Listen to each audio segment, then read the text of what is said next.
lovely ladies from Amador County, and I've got two of the loveliest here with me today. I'm Susie from Volcano. I'm Kathy from Jackson.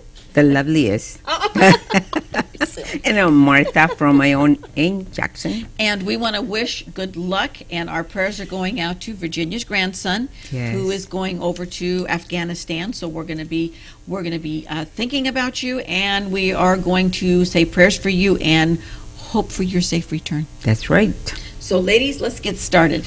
Okay, then you pick Kathy, you pick two, hun. two topics. Okay. Whatever you want to pick. Okie dokie. Okay, and then I'll roll and read me the first topic. All right. Please. Do you feel that women get sexier the more older they get? Number 4. Let me show you, honey. And the second topic. Free for all. Oh, cool. Good. So we got a free-for-all and we got a sexy senior one. Yeah. I know a really nice sexy senior, my godmother, Margie. She is just beautiful. Anyway, we're going to take a short break. Please stay with us, and we are going to be right back. Just Between Us, a spontaneous, intuitive live television show with topics that are intended to inspire, delight, educate, and encourage.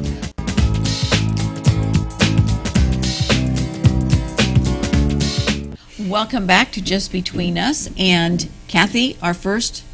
You want to do your free for all first, or do you want to do your question first? Oh, let me do my question Okay. first. We'll work up to the free for all here. Okay. Okay. Do you feel that women get sexier the more older they get?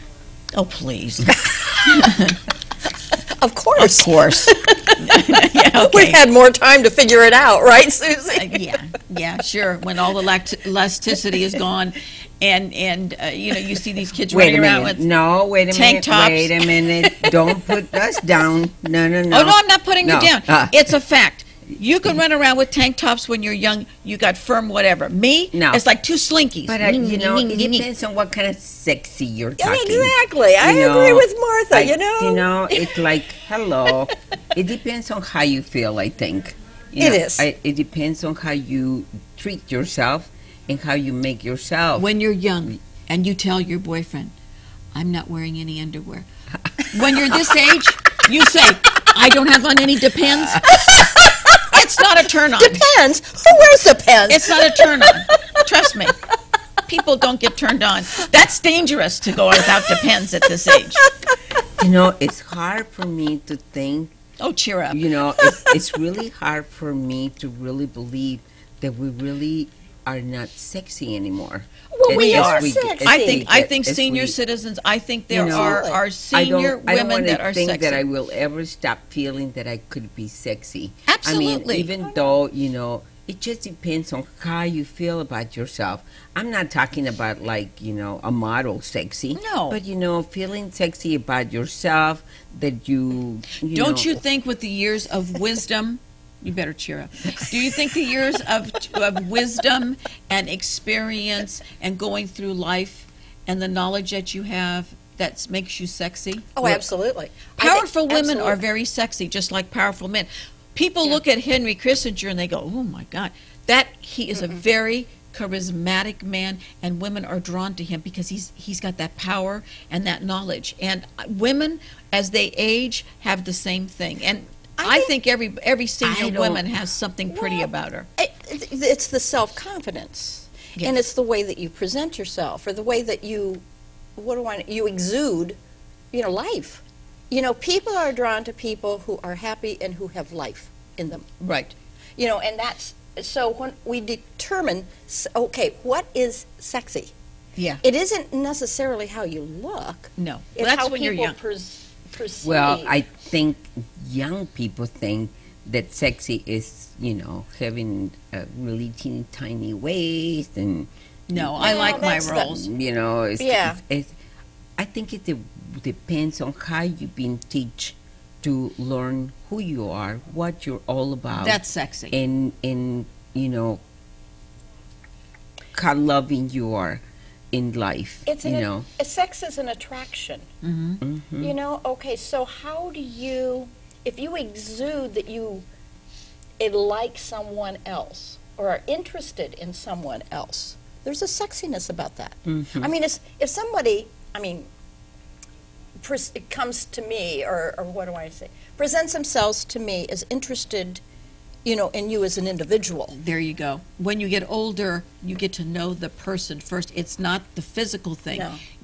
How many times have you seen younger women with an older man and say, oh, well, we know she's just after his money? Not necessarily. Right. She could be a very mature woman that is attracted to a man, and this man, because of his confidence, what he's achieved, and it makes him sexy to her. Mm-hmm. So I think that when you say sexy, I think it's a state of mind. Huh, Mama? Yeah. I was thinking about how would Botox work? I don't know. A lot of it. Couple of gallons here and there wouldn't hurt. I but never thought about it. I've been invited to those. I'd be too afraid. Yeah, me either. I mean, me too. But it's like just thinking that there's a needle in my face that would be horrifying. But for I me. don't put people down that No, do it. If everybody's this is got what they the right want to to do. But I mean, like you see young girls like in their 20s and 30s that are doing this already. I don't think that's healthy. I really don't. First of all, it's a vanity thing. Good grief! I earned the few wrinkles that I have. Few that I said. Don't laugh.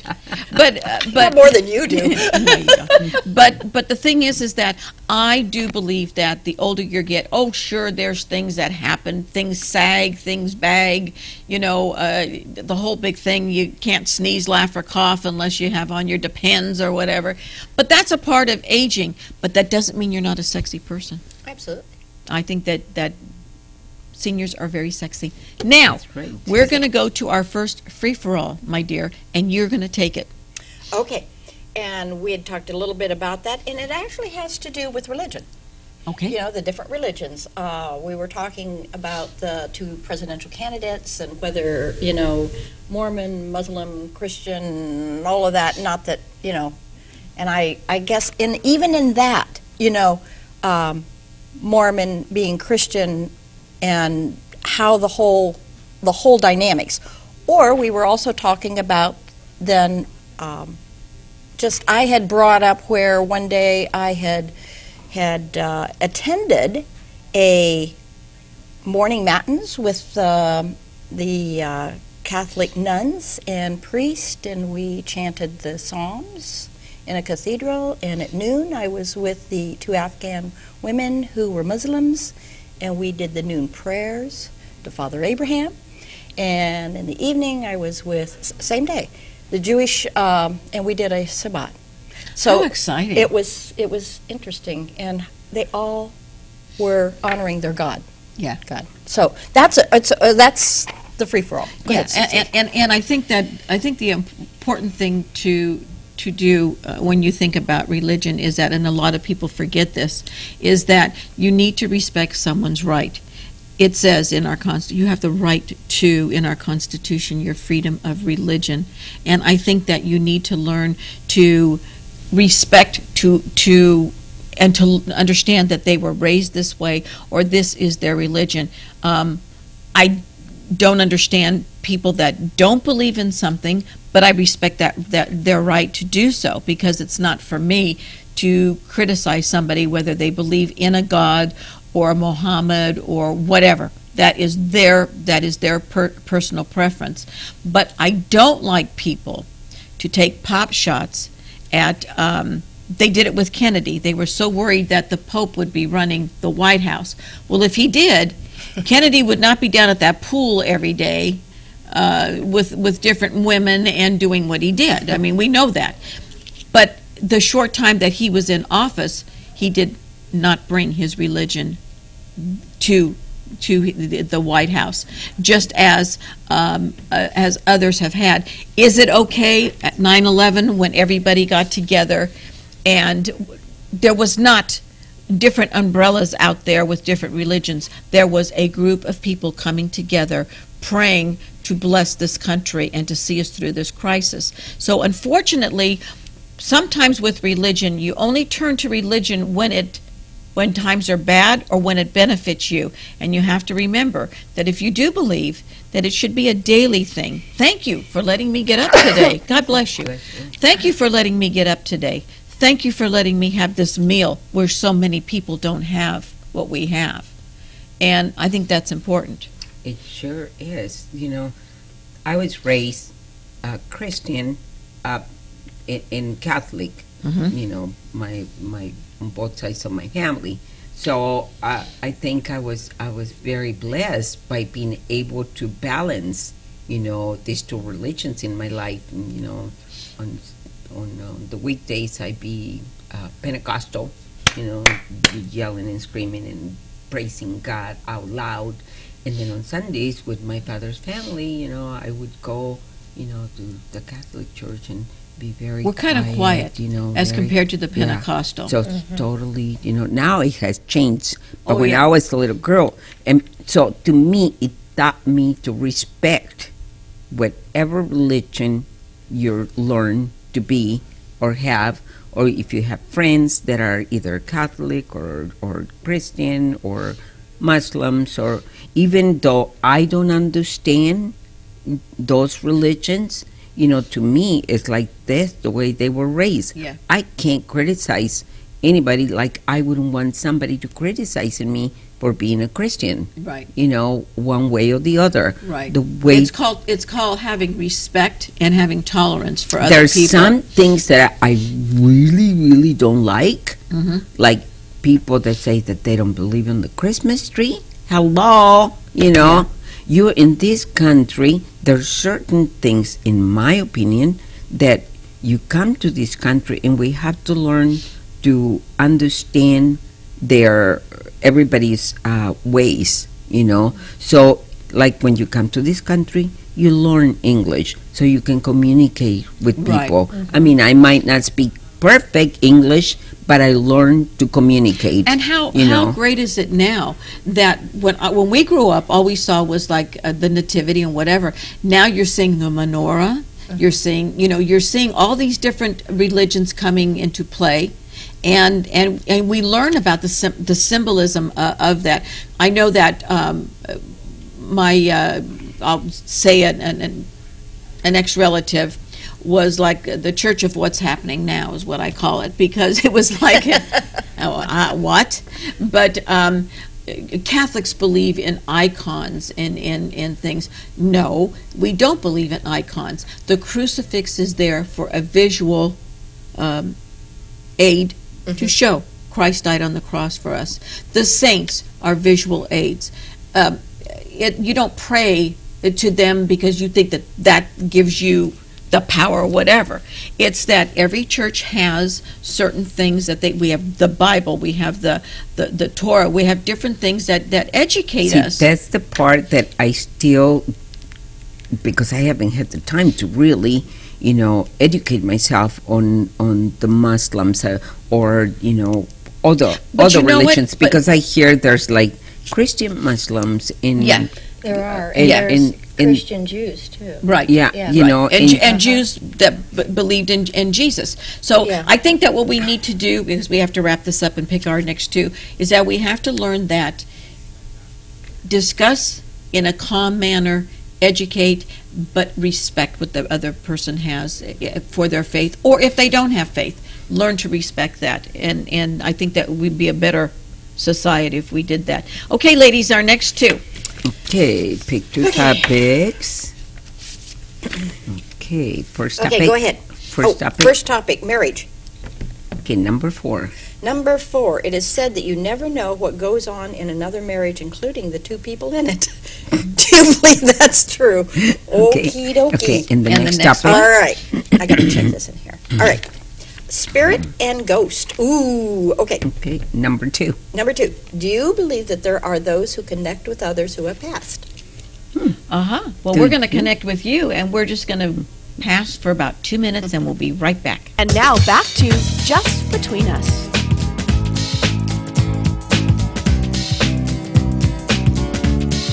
Oh, we're back. Thank you, Tommy. Our next topic is marriage. Marriage. It is said you never know what goes on in another marriage, including the two people in it. That's very true. Sometimes the two people that are in a marriage don't know what the heck's going on. They just go through their year after year after year in a routine, and they lose that communication and that, it's like a comfortable slipper. You know what I mean?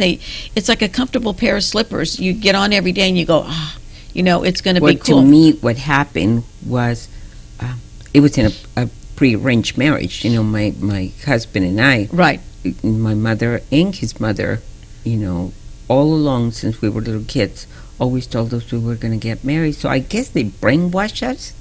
But I was happy in my own little way. But you get caught up in your life, and then you get married, and then you get brainwashed that you're supposed to be a good parent. You're supposed to take your children to school. You're supposed to cook. You're supposed to wash. You're supposed to make your husband happy. And you get into this routine. It's a routine that keeps you in a certain place. And then the children start growing up, and you just go, what happened here? After a while, you get in a rut. There's stages. You know, when you're really busy in life. When you're both working, you're busy with your kids. I mean, you don't really have a whole lot of time to think about the relationship. No. You don't work on the relationship, or I should say, I didn't work on a relationship. But now, after the children are gone, grown up, I stood back and looked and thought, you know what? I still really like this guy. Maybe I should do something about it, Right. Exactly. Right. And that's why you find a lot of people that are seniors that they're like young teenage kids again, and they're having fun, and they're doing it. Not everybody. Yes. I know a friend of mine married 35 years, and she just got up and walked out and left him for somebody else. Yes. These things happen. It's not the short term now. We're hearing people 20 years plus, marriage over. It's shocking. Well, you had 25. I had 25 and is 25 a magic number? Yeah. My brother, same thing. We were both. I hope 20, not, everybody. 23 or so, and I think that's the time that you've got to not take each other for granted, and I think that you have to learn to get that spark. Get that. And by spark, I mean remember when we were young, we used to like to do puzzles or whatever. Things together. I'm going to go get one, and we're going to do this together. My gosh, we're going to start to do things that we have forgotten what we're going to do. But after dinner, sitting in the couch and sitting in your easy chair and watching TV or reading a book and grunting at each other, I'm going to bed. Okay, I'll be there in 5 minutes. That's not. You got to learn to communicate and to, what do you think about this? What do you think about that? Hey, this is going on next weekend. Let's break our routine. Let's go do this. But I think it's okay if you both enjoy the same type of show and sit there and enjoy it there and laugh together and talk. I mean, that's fun absolutely. Too. I mean, I'm not going to dish television because obviously we're on it. No. We're big sports nuts in our family, and there's a few sitcoms that we just cannot wait to come on. And lucky for me that my husband and I, our taste is just about the same in everything, except for a few things in food. But other than that, I mean, we love sports, we love company, we love going to do different things, and I think that makes that relationship a good companionship, a good respect for each other. You have a friendship, and things change, and you get deeper in that relationship, and I think that's really important. To remember. Are you ready to for do the next things one? like that. No. I just wanted to. Yeah, we can. It's time. We can move on. Okay.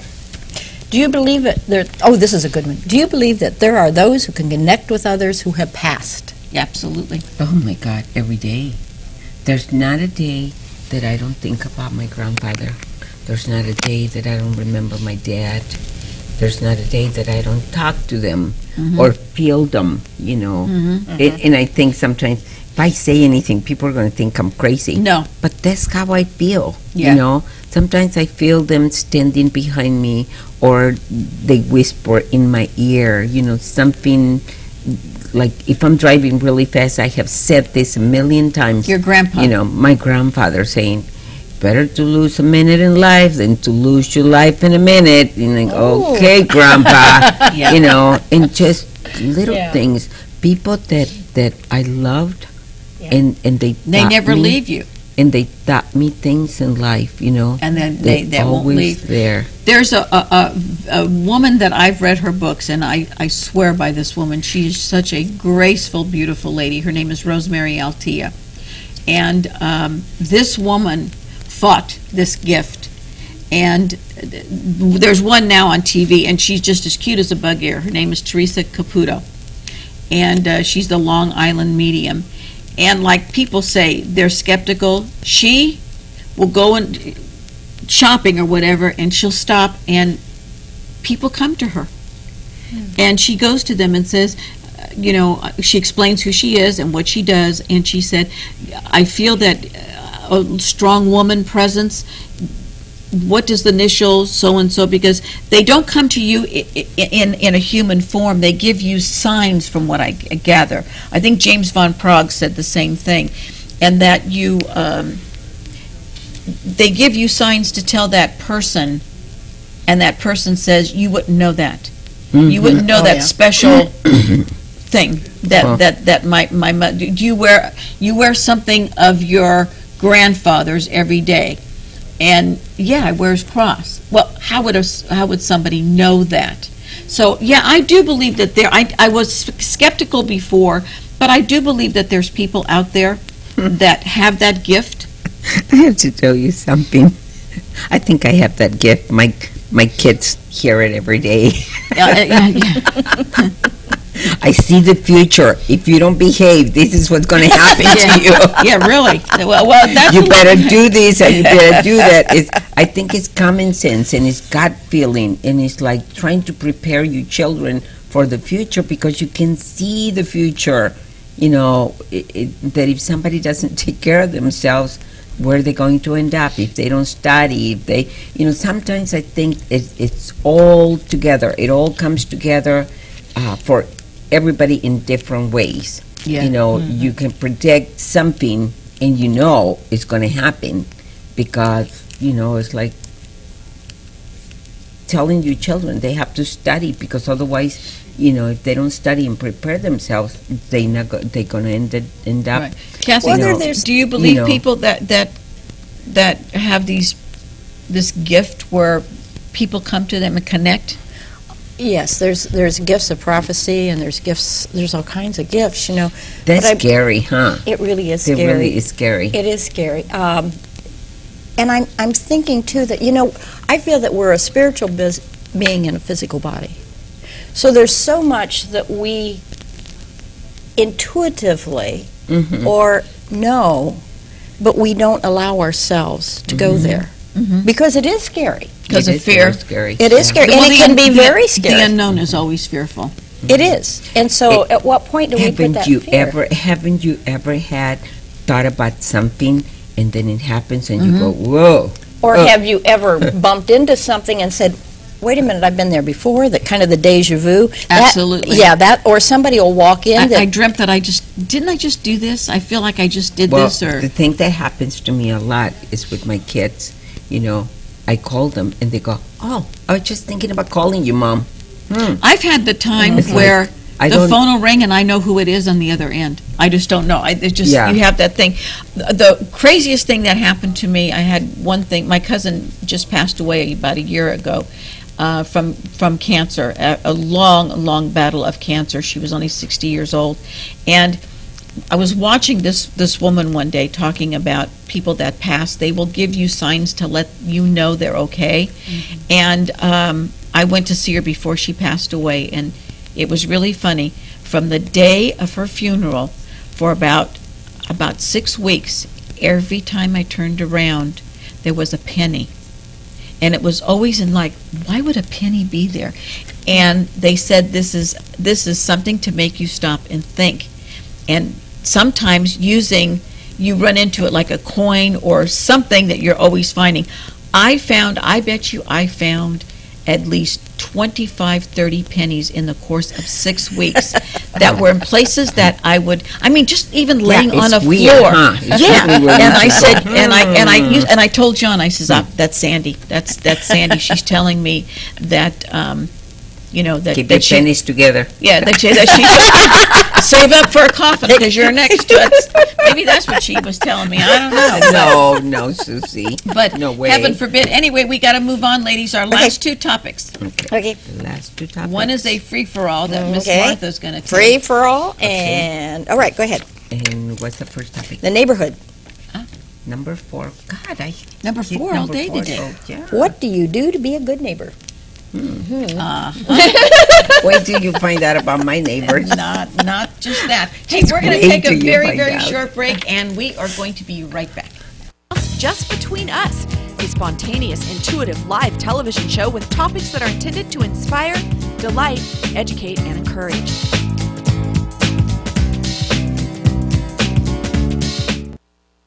Back. I'm Susie from Volcano. Kathy? And I'm Martha from my own in Jackson. Okie dokie, ladies. Ready? We've got a free-for-all, and we've got a question. Martha, what do you want to take first? Okay, let's do the free-for-all. I don't Okay. mind. This one's for me. I want to kind of honor all the sports children in Amador County because I got to enjoy something beautiful last night. My grandkid, one of my granddaughters, it's on a softball team. Mhm. They were like number 1. They got 2 Wonderful. prizes, And so I invited them to have dinner in my restaurant, and all the parents and the coaches and everybody got together, and I got to feel and see the love that they learned to have for each other, You bet. and how they become so united, and that's why, when in life, anything in life, if you are united and you help each other, you're going to be successful and you're going to do what you're supposed to do in life. And this to me was like a great lesson in my life last night to watch all these kids. Some of the girls, it's a girls team, softball, called Frozen Ropes. They were all crying and they were all, kind of sad that it was over. In next Sure. year they might be in teams, but it's not going to be this team, but it was like so beautiful. I mean, how girls at this age, to me, it's wonderful because when I was a little girl, they didn't allow us to play. Right. No, Yeah. no. I mean, You were working. As little girls, we weren't allowed to play sports. Right. You're supposed to be home, doing Learning the how to beds, cook. washing the There you dishes, go. cooking, and Yeah. doing Yeah. all this stuff. So I spoke a little bit to them and I told them about how I am a director for Sports for the World Children, where we take all the equipment that they don't use anymore every year and we take it to Mexico and we give it to children, little girls that, same thing. Even in little towns far away from the big cities, little girls still, are not really allowed to play. Plus, Right. Parents don't have the money to Right. buy equipment because it's expensive. Absolutely. Even for us here in the United States, the commitment of a parent to have their child be in sports, I Very really give expensive. them a lot of credit, and the commitment to go into the games, and no matter where they go, they there. You better believe and it. the coaches, it Yep. was just so moving. So I want to just do a shout out for all of the coaches, Absolutely, and 'cause all of the kids, and all the parents and grandparents and aunts and uncles. And It was really funny because my granddaughter plays for a softball team, the Bears, and she was down in Los Angeles last weekend, and she's going back down again to play. And they go all over. The dedication of the parents. Yes. My daughter Oh, wouldn't yeah. drive Yes. out of Martinez. Now she's getting in her car. She's going down to L.A. She's going here and there. Yeah. The dedication. John and I, every weekend when she was playing, we were there. 105-degree weather, we were there. And believe me, the dedication of not only the parents, but the grandparents. And one referee came up to us one time, or I should say the umpire came up, and we asked, he was a pretty young kid, and we asked him how long you've been doing this. He said, quite a few years. And I go, why do you, are you still enthusiastic? And he goes, I'm going to tell you what makes me enthusiastic. He says, the grandparents, people like you that come here. Parents have to be there if they're going to support their kids. Coaches want to coach. They want to be there. And the kids want to play. But he goes, grandparents that come, and some of them, you see them in walkers, some of them that, that they should be out of the elements, the heat, whatever. By God, they're there, and they're rooting on their grandkids. What I really, really love is the commitment. Absolutely. The commitment that they have to have, because they have to do a lot of fundraisers. Yes, they do. It's very expensive. Very expensive. Yeah. And, but the commitment of the children is at that age. It really gives me a lot of pleasure to see children be able to learn commitment early in life. I like to see the girls. They're girly girls off the field, and when they get on the field, isn't that something? One of the coaches said, he said, I've coached both boys and girls. Yes. He said, let me tell you something. Here it is. It's 100 degrees today, and it is hot. And all the kids obviously all have long hair, the little ponytail. He goes, you never hear the girls complain. But the boys, that's all they do is complain. No way. I don't believe that. But he said the teams that he had, the boys complained more about being hot or tired or whatever. And these kids, some of them, they're playing 3 games in one day. Yes. And he goes, these kids get up, they get at it, they get out there, they have fun, and they are committed. So are the boys. They read the statistics last night. I think they played like 60 games. Oh, it's a lot. Yeah. That traveling team is a lot. Yeah. We got to go on to our next topic. So the next topic is the, sorry. Okay. Let me just take that away from you there. Okie dokie. What do you do to be a good neighbor? Mind your own business. I stay away. You want to know who my neighbors are? Who? Cattle. Mine too. That's right. You guys have cattle. Except for my son and my one son and daughter-in-law live on the ranch. Yeah. Now, but they live just down the hill from us. Mm-hmm. There will be weeks sometimes go by. I don't see them other than passing on the road. I have neighbors, but they all the way on the other side of the hill. So I don't get. I think the best thing. I think one of the best things you can do to be a good neighbor is when the phone rings, they need you. You're there. Yeah. But when there's something going on, you don't pick up the phone and ask questions. Mind my own business, and I think that's the best way. Be there if they need you. I have a great neighborhood. I call them my L Road crew up there because they are they're great people. And I mean, every neighborhood has one, obviously, but my neighborhood, we help each other. If one has been sick, the other ones go up there, take care of their yard. We had one that was in the hospital for like 6 weeks and one that was in there for a month at 2 different times, and they had to stay down in Roseville at the hospital, and lucky for them, one had family and the other one had a close friend, so we took care of the mail, we took care of the house, we took care of watering the plants. When one would come home, the spouse would come home on the weekend and it was in the winter, I'd make sure there was wood on the porch. Just doing little things to let them know you're there, but give them their space. Let them be. Give them their space. We would call every day.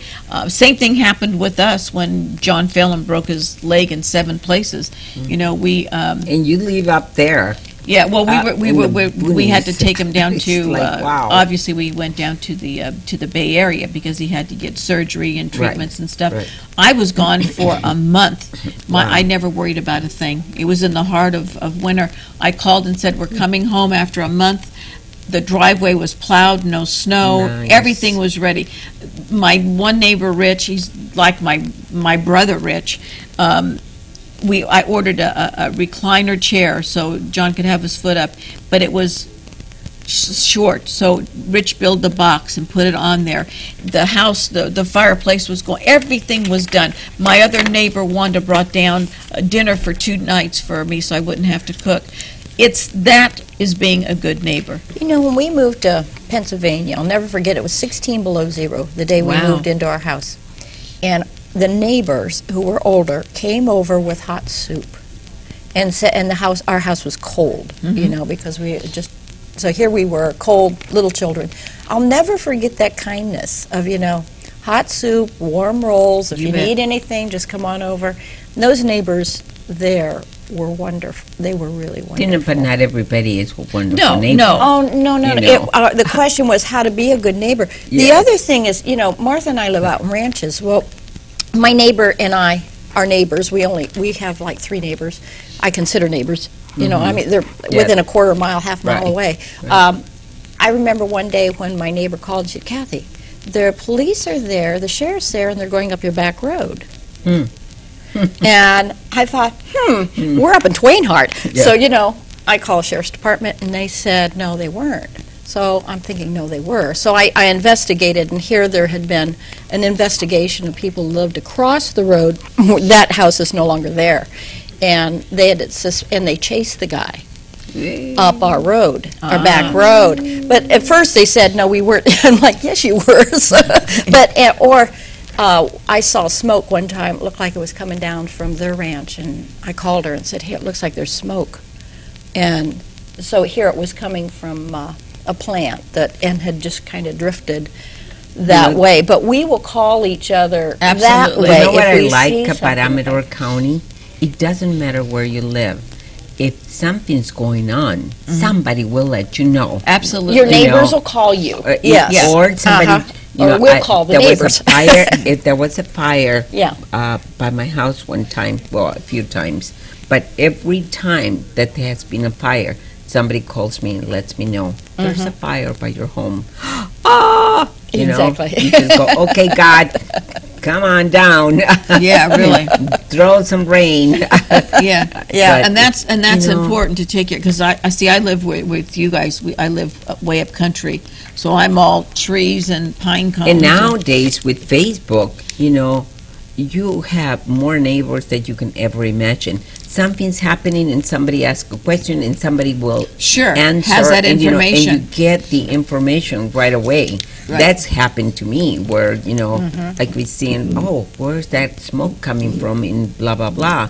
And, you know, right away somebody will answer and say, oh, it's right here and blah, blah, blah. And you know. And then you know what's going on. I was thinking about a good neighbor, too. We did have a fire a few years ago that came fairly close to our place.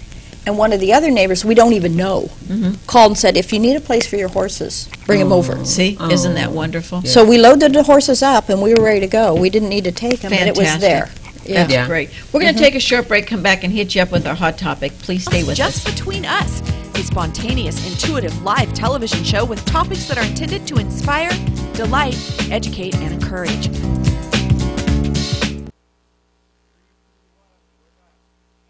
Okay, we're ready to roll with our hot topic. Ready, ladies? We'll see. What do you think of everything that has happened over the last few weeks involving Lance Armstrong and the allegations that he used steroids?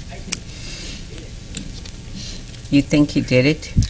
Well, I have not read everything that they have. I think most people are really coming to a consensus that he probably did it, you know, but the problem is that all of this money that the government gave him, you know, in where does the money that the government gives for those kind of sports comes from? It comes from the people, correct? Yeah. Or I'm assuming that it comes from the people. The thing is with the steroid, the allegations with the steroids, okay. And it's an allegation, but they have... But some of his teammates tested positive, okay? From what I understand, and I don't know because I'm not up on this completely, he did not test positive because he was using a steroid called Clear. It was some of them that some of the baseball players use, and that it won't come up with certain tests, okay, or it can be camouflaged. I don't know what the scoop is. He must have ate Mexican food. There you go. But the thing is that with him, is that like with other athletes. No, it doesn't come up clear. That doesn't come up clear, is right. But unfortunately, here we go again. You know, we're knocking people who have turned around and have achieved so much. Could this be a revenge thing because other people in the sport tested positive and they want to take other people down with them? You know, it was I agree with you, Susie, and I don't even think it's other people in the sports. You know, he has been a role model as far as his Live Strong. Right. He has done so much for cancer. And now he stepped down from that. He stepped down for that because he doesn't want to taint that. Right. You know, he had cancer himself. He came back. Came back from He it. came Yes. back. I mean, he's been a role model, an inspiration. Does that, and in my mind, all the good that he has done, this takes away from it. Oh, Now, yes. and it's an allegation. It's an allegation. It's not a proof. Right. But it's enough that it turns people away from all of the good and Right. And it makes focuses them on the negative And instead of right. the And it's so positive. much easier for people to look at the negative. Absolutely. And the negative. Well, they want it- to. Dirt sells. yeah. Huh? Oh, Nastiness big time. sells. Mhm. So Yeah. let's take him down But next. do you know how many years he had to work to get where he is? Right. A lot. And you know, Yeah. to become who he became. And I don't know, you know, whether it's right or wrong, and I don't understand about steroids. You know, how bad are they for your body, or Well, why are they they're bad terrible. for your body, But- or why is it bad that you take steroids? Well, it causes cancers, and it also can cause brain tumors. I mean, we've had 2-3 football players die. I think Lyle Alzado was one of them. He became violent, and he had this brain tumor, and he died from them. And come to find out, he was a heavy steroid user. Mhm. And obviously, let's be honest about this. Steroids Really? obviously makes you a good athlete. It gives you this thing. gives But you there's strength. also a thing called roid rage, where you can Go crazy. you can get angry and to do things like that. Yeah, I So don't know. it's not good. But the thing is stripping him. They want to strip certain baseball players. They want to do this and that and take away things. With all of this technique and power and education and all these things that they have today, where they use certain bats, certain helmets, certain equipment, this and that, if they've got all this technology and whatever, there's got to be a test that they can take before a player steps out of that locker room or an event and says, you are testing positive, you're out of here.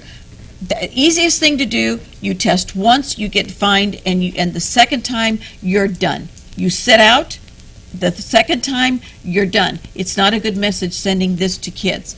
But to taint somebody's reputation on an allegation is totally wrong. It's definitely. I agree with you, and I think to take away from the good of Live Strong Yes. is really, because that is a great organization. Yes, it is. And I'm he also has helped so many. Yes, my he gosh! has. And You I'm know. wondering, is he still on medication for the cancer? Is it Could that be something that Yeah. So I don't know. It's just or there's also residuals. I mean, there's a lot that I do not know. To neither be do I. You know, who does? Yeah. Neither do Who I. So does? therefore, I'm not going to condemn this man unless he comes out and says, yes, I did it. Or if they have 100% sure that they have got proof that it was him and he injected himself or he took these steroids in any way. But I just think sometimes it's so easy to turn around and say, oh, they're on steroids. We just know that they have to be on steroids, and it's just like everybody else. You have a fight in public with your spouse, you go home, you forget about it. People remember 10 years later. We're going to take a short break. We'll be right back. You're watching Amador County's #1 news and sports leader, TSPN.